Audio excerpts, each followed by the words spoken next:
Just before 7 p.m. Wednesday, August 20, 2026, a single-engine Cessna 150 slammed into a hovering Pennsylvania State Police helicopter at Carlisle Regional Airport and killed the Cessna's sole occupant, 57-year-old emergency physician Paul Sokalowski, while the two troopers aboard the helicopter survived. The collision happened at a non-towered field at 228 Petersburg Road in South Middleton Township, Cumberland County, FAA identifier N94, about 25 miles west of Harrisburg, where pilots self-announce on a common frequency and separate by visual scanning. The state police helicopter, a Bell 407 assigned to the aviation unit and based in Harrisburg, had begun routine instructional training around 6:30 p.m., performing a hover taxi 3 to 10 feet above a grassy strip immediately adjacent to and north of the active runway. The Cessna 150N4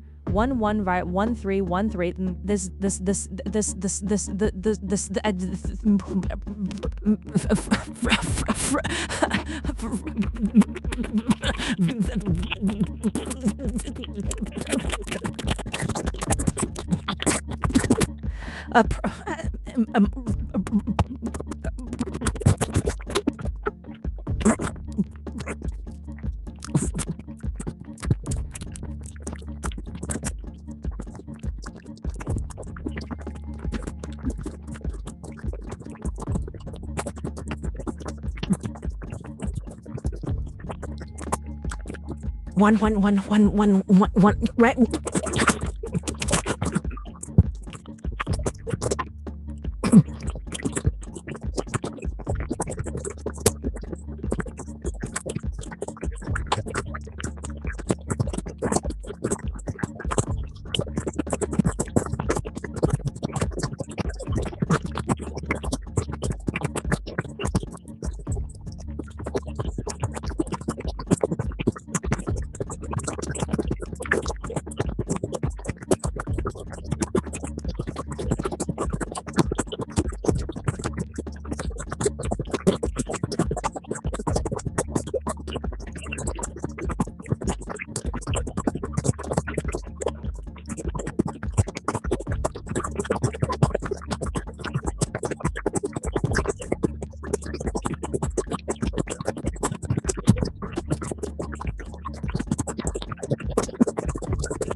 At the last moment, the Cessna veered hard right and struck the helicopter from the rear, hitting the tail rotor first and then the main rotor in a very violent impact. Security and CCTV video shows the Cessna in straight and level flight, then pitching to a severe nose-up attitude, banking left, leveling, then driving into the helicopter, with landing gear contacting rotor blades before the tail strike.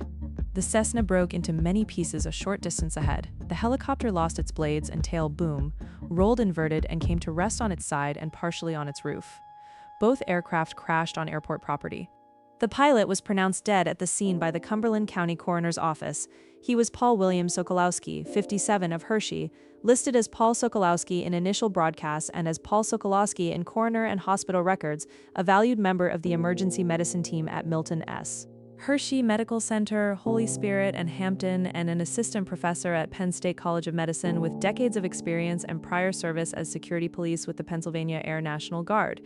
He held a commercial pilot certificate since about 2010 and became a certified flight instructor in February 2026. Witnesses reported him doing maintenance or work on the aircraft earlier that day, a factor under review. An autopsy was scheduled for August 25. The airport operates without a control tower, so separation depends on pilots announcing intentions and maintaining visual separation. Hover training low beside the active runway is described locally as common at this airport, and investigators are examining how that hover area is coordinated with arrivals and departures. Communication was established between the two aircraft before the collision, and they were aware of each other. Radio calls captured the immediate aftermath on the ground, and the radio exchange will be reviewed. One account notes the helicopter's audio system did not record the exchange.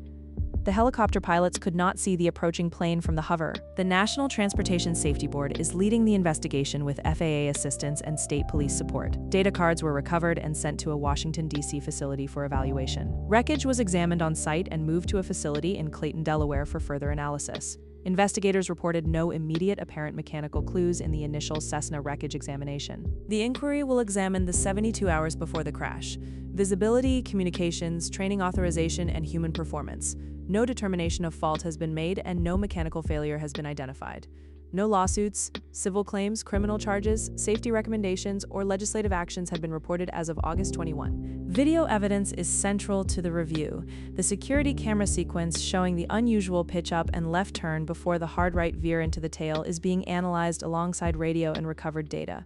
CBS correspondent Michael George reported the security video, and eyewitness Lloyd Slusser with neighbor Patrick Brown described hearing a loud bang, seeing smoke, jumping a fence, and running to the inverted helicopter and the broken Cessna. Residents at a jiu-jitsu gym about 1,000 feet away also reported hearing the impact. Bystanders, including nearby workers, reached the wreckage as Corporal Corman pushed out a window to free himself and help Trooper Mills exit amid concern for fire. Both troopers were airlifted to Penn State Health Milton S. Hershey Medical Center with minor injuries, stable and expected to fully recover. Corman was released by the next day.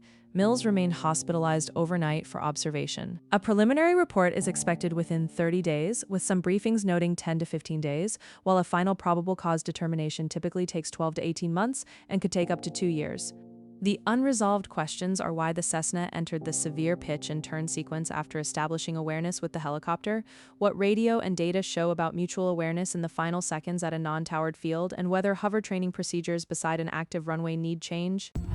Like and follow for more stories that matter.